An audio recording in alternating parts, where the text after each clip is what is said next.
അലിൻ്റെ കൂടെ നമ്മുടെ Christmas programme ചെയ്യാൻ പറ്റിയതിൽ കൺസോളിലേക്ക് അല്ലേ, ഞാൻ ഒട്ടും പ്രതീക്ഷിച്ചില്ല. ഞാൻ വിളിച്ചപ്പോൾ തന്നെ അലി ഈ ഒരു പരിപാടിക്ക് ഓടി വന്നിട്ടുണ്ടായിരുന്നു. യാതൊരു മടിയും കാണിച്ചില്ല.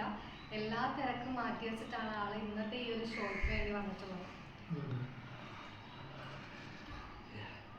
അതൊരു പ്രയോറിറ്റി കൊടുക്കുന്ന ഒരാളാണെന്ന് എനിക്ക് മനസ്സിലായതുകൊണ്ടാണ് അല്ലേ ഞാനൊന്നും പറയാത്തത്. ഉപ്പോ എരിവോ എന്തെങ്കിലും കുറവുണ്ടെങ്കിൽ പറയണം. എരിവ് കുറവാണ്, എരിവ് കുറച്ച് കൂടുതൽ ഇഷ്ടമുള്ള ആളാണ് ഞാൻ. പൊതുവെ എരിവ് കുറച്ചിടുന്ന ഒരാളാണ്. എരിവ് കുറഞ്ഞാലും നമുക്ക് കൂട്ടാൻ പറ്റും, കൂടിപ്പോയി കഴിഞ്ഞാൽ നമുക്ക് പിന്നെ ഒന്നും ചെയ്യാൻ പറ്റില്ല. അതുകൊണ്ട് ഞാൻ കുറച്ചും കൂടി കുരുമുളക് പൊടി വാരി ചേർത്തേ.